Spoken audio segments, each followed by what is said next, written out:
আজকে চরের হাটের ভাইরাল কেটলিওয়ালা আমাকে বোকা বানিয়ে দিল।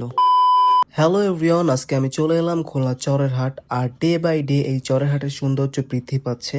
আমাদের খুলনায় আগে তেমন একটা ফ্যামিলি নিয়ে ঘুরতে যাওয়ার জায়গা ছিল না, বাট বর্তমান সময়ে আমাদের ফ্যামিলি নিয়ে বা প্রিয় মানুষ নিয়ে ঘুরতে আসার জন্য পারফেক্ট একটা প্লেস এই চরের হাট। এই জায়গাটা একদম নদীর পাশে, খোলা আকাশের নিচে, যেখানে গেলে মন একদম ভালো হয়ে যাবে। আমি আসছিলাম বিকাল টাইম, আর বিকালে থেকে এখানে সন্ধ্যার টাইমটাই মানুষ বেশি থাকে। এইখানে ছিল অনেক শপ, আপনারা চাইলে যে কোনো শপ থেকে খাবার ট্রাই করতে পারেন। এইখানে ছবি বা ভিডিও করার মতো ছিল অনেক সুন্দর সুন্দর প্লেস, আপনারা চাইলে এখানে ইচ্ছা মতো ছবিও তুলতে পারবেন। এই গরমের মধ্যে ভিডিও করতে করতে আমিও টায়ার্ড হয়ে গেছিলাম, দেন একটা আইসক্রিম নিয়ে নিলাম। গরমের মধ্যে আইসক্রিমটাই আমার কাছে ভালো লাগে।